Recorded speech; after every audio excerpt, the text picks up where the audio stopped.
in the city. This is Barbara, and we have today a really amazing day in Cambridge, Massachusetts. It's very hot, and the summer is obviously showing up already during springtime.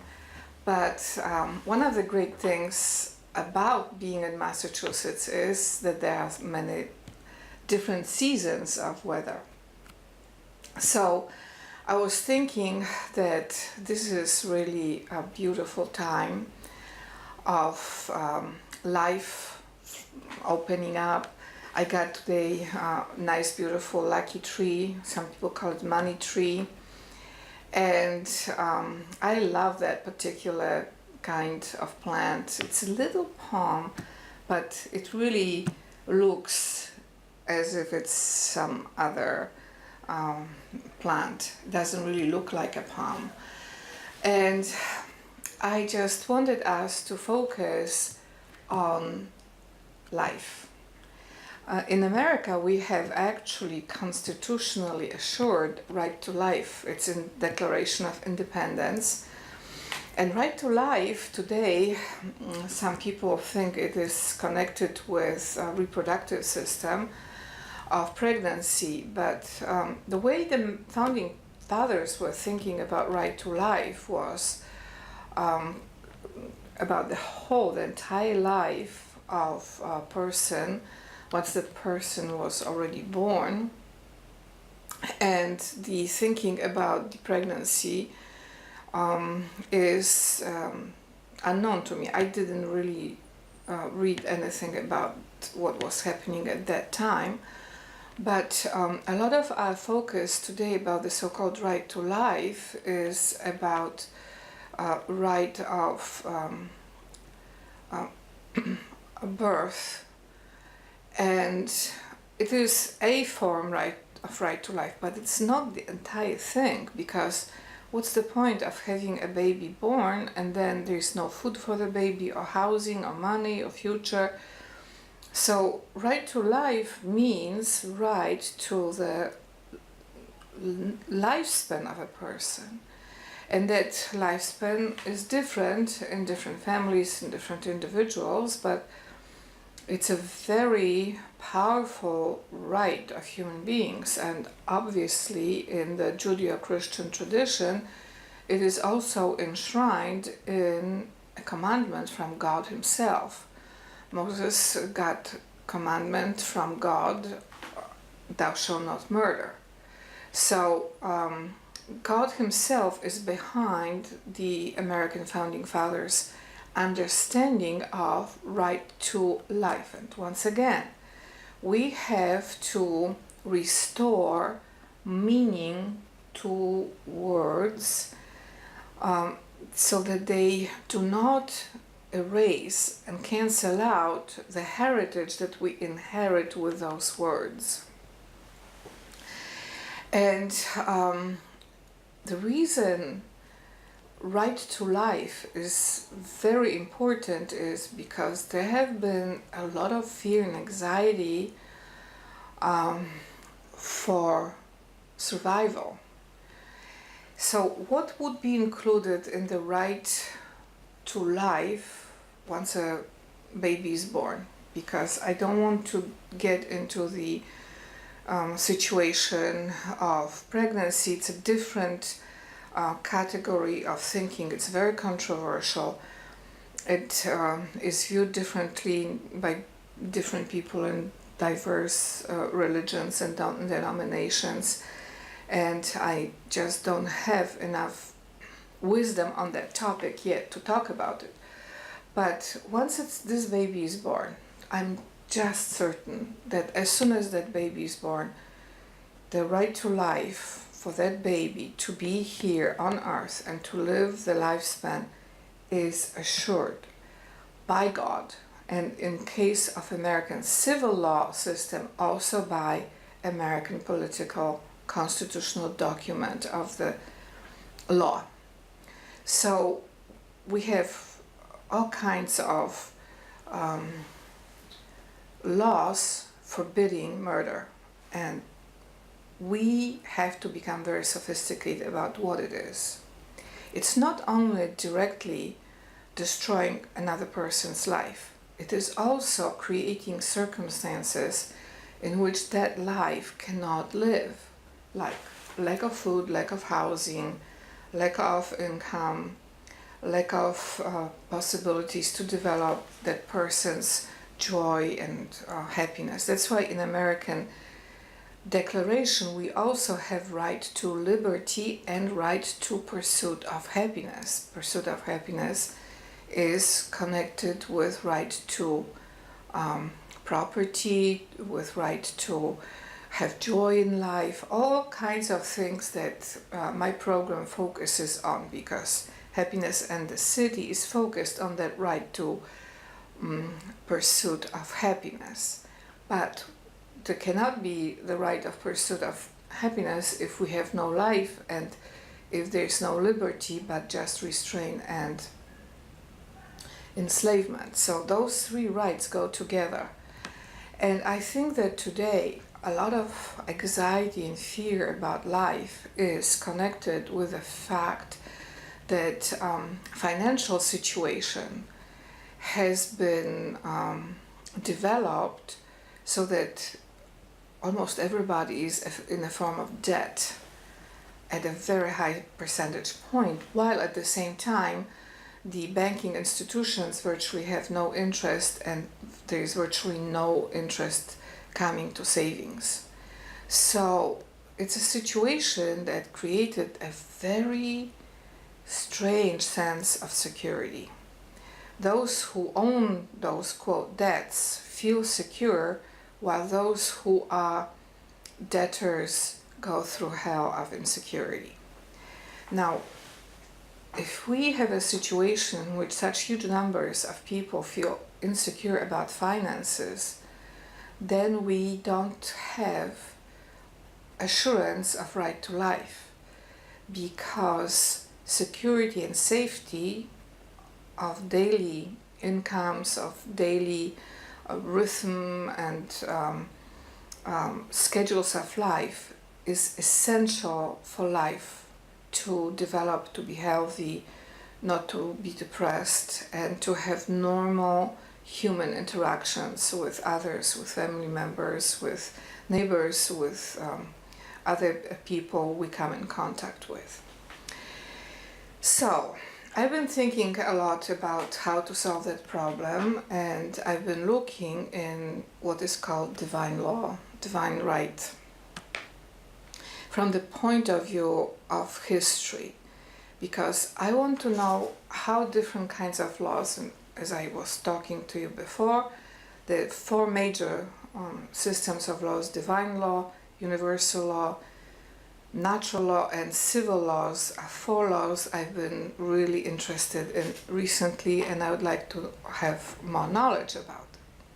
So I've been rethinking our heritage, including the heritage of those who traditionally in Europe were responsible for making decisions about money, but it's not only in Europe, all over the world, in Saudi Arabia. So today, because it's Happiness in the City, I wanted to play a very joyful story about Catherine the Great, which is a very famous Tsarina from late 18th century Russia. She's actually a German, and she became Russian Tsarina through a series of very fortunate coincidences and events and decision makings. So let's listen to this first.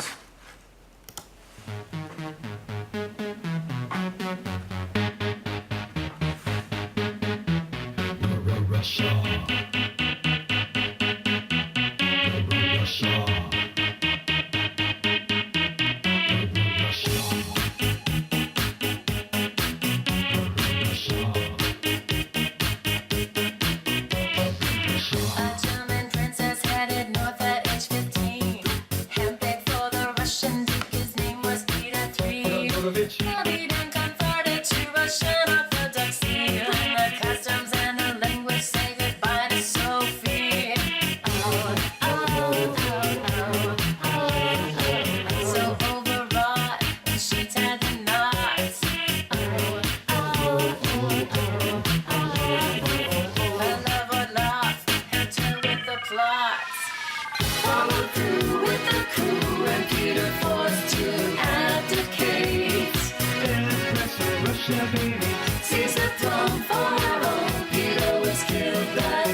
Empress of Russia, baby.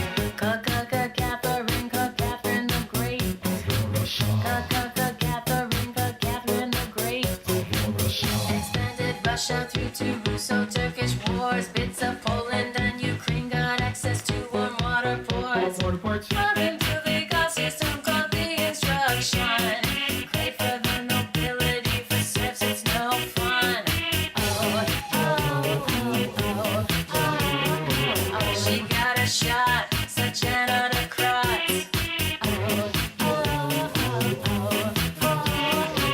Who betcha caught, rebel killed on the spot.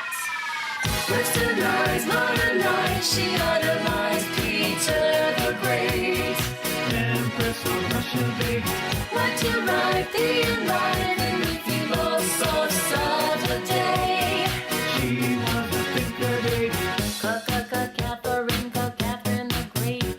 Russia, Catherine the Great. Russia.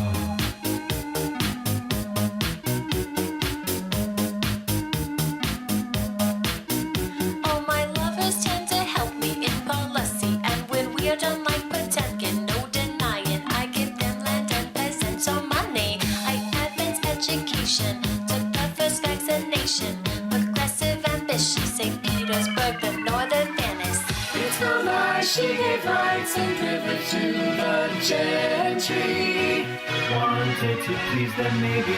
Made a school with harsh rules for girls of the nobility. Go open Japan to trade. Westernized, modernized, she idolized Peter the Great. Built him a statue, baby.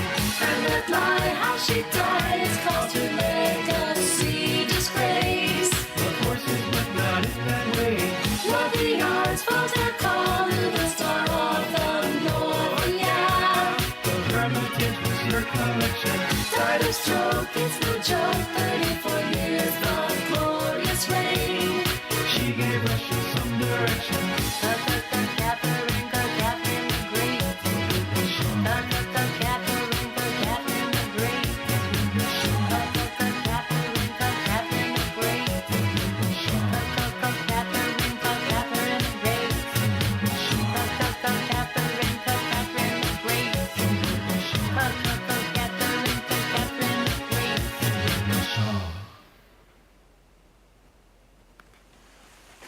So we have this really amazing song, and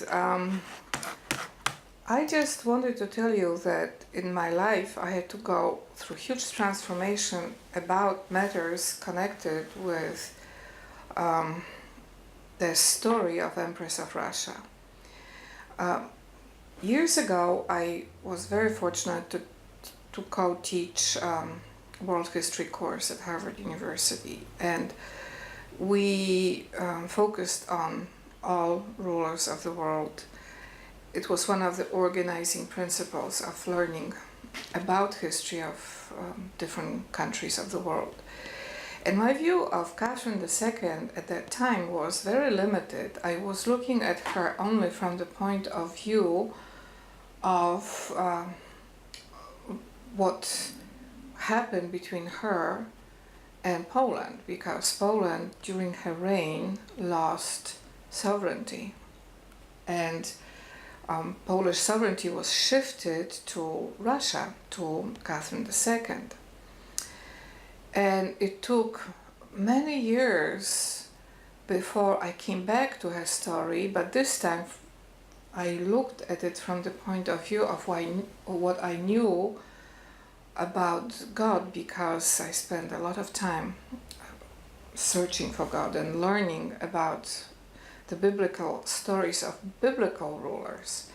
So I had not only history that taught me about diverse European rulers, but then I looked at the history of rulers from the point of view of divine right as we know it in the Bible. And then I looked at her story and the financial aspects of her being an empress from a different point of view. And I realized that very important things were happening at that time in Europe And her alliance with Poland that for more than 100 years ended visibility of Poland's sovereignty was really not the loss of Poland's sovereignty as history would know. She simply combined the sovereignty of Poland with sovereignty of Russia. So after the revolution of 1917, both countries continued their sovereignties. Poland regained visibility of her sovereignty in 1918, and Russia continued her sovereignty. So Catherine II did not destroy sovereignty of Poland. She simply added it to the sovereignty of Russia, and through this act, the sovereignty of Poland is still alive. We still have it in the hands of Poland and Polish people. And Russia is a sovereign nation as well. So I looked at her decision making from a very different point of view, and I started admiring her wisdom in this. Now, the second song I wanted us to listen today is what is connected with life, and we established that right to life is very important. It is connected with divine right that gives us right to life from God. It is connected with those who represent God's divine right to make sure that we have right to life, that no one destroys our lives. And the second song I wanted us to listen to is Expression of the Joy of Life on the Streets. And that is because recently we have had some tragedies connected with what is happening in the streets. There was a tragedy in New York, there was a tragedy in front of the Turkish embassy. So I wanted now to continue this theme of joy of life as assured by divine right from God Himself. He wants us to be safe and secure in the streets and to express joy in the streets. Not just anger or violence, but to, instead of it, to express joy. I'm not saying that protest should not be allowed. Protest should be allowed because it's part of right to liberty. But we also should have that expression of security and safety that comes from a sense of confidence about our life while we are protesting, that no one should feel threatened. And this video beautifully expresses joy in the streets. Listen and watch this.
So you see this amazing video, and I ask you, streets of America, people of America, let's dance.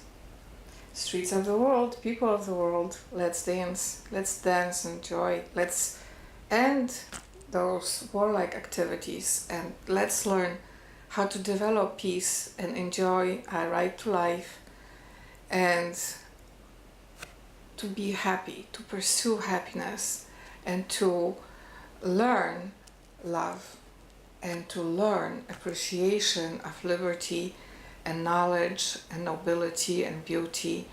And that's what I want us to do.